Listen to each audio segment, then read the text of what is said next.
because mum, dad miners, you know, mum's a miner engineer, dad's a mechanical engineer. How you get a ballet dancer out of that?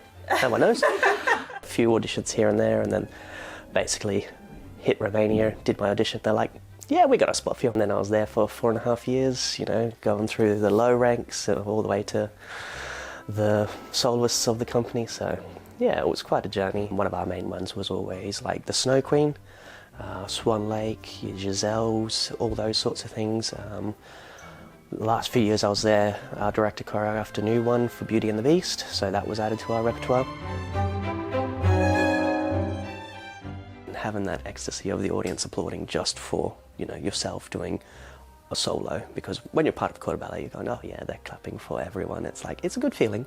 But then when you finish a solo yourself, you're giving your all out there, and then everyone's standing on their feet giving you an ovation. That's something you can't quite explain to most people.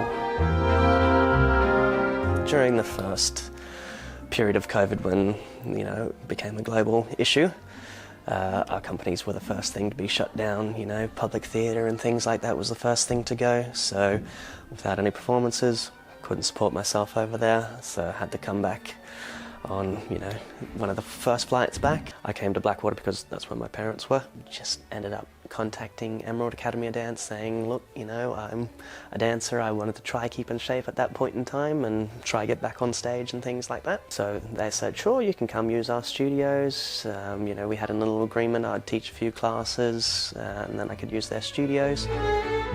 Well, Douglas emailed us and said during COVID that he had been brought back to Australia and he needed somewhere to rehearse. He was at the peak of his career, so he said, if you let me use my studio, I'll give you Hamith classes or I'll do whatever you need. And we went, oh wow, that's exciting, because we love having guest teachers and people come, and we thought, why is he coming to Emerald? It was a surprise because I wasn't expecting like a professional ballet dancer, especially being a male coming from the professional industry.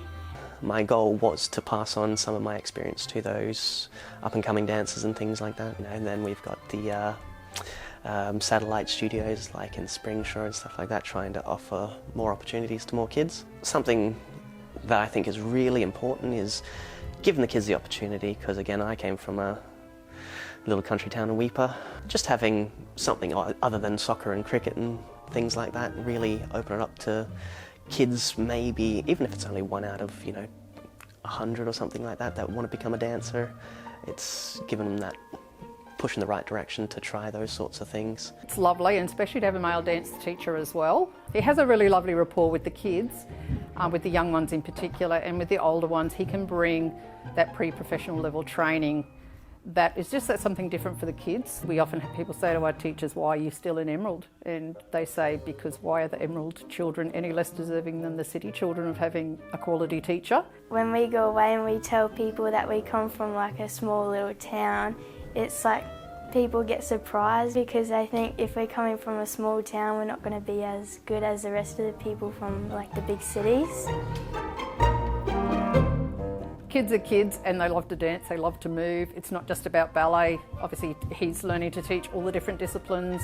Ballet's his speciality, but you have to be diverse in acrobatics and jazz and tap and all the other disciplines as well. So there's always ongoing learning. It's a great job because you can just continue to learn and grow and expand. Dance is always an art form, so everyone has their own way of performing things. I can pass on what I know, I can teach all the correct steps and things like that, and arm positions and yada yada yada, but it's a very personal thing on how you perform those certain movements, so having kids explore it in their own way is also a very interesting thing as a teacher to observe. That's what the whole stereotypes of ballet sort of don't really show, you know. If you mention ballet again, people do the little twirl with their hands above their head, but if you try do that step seriously, you know, you can see that there's a lot more involved in just that one step than what people sort of give credit for.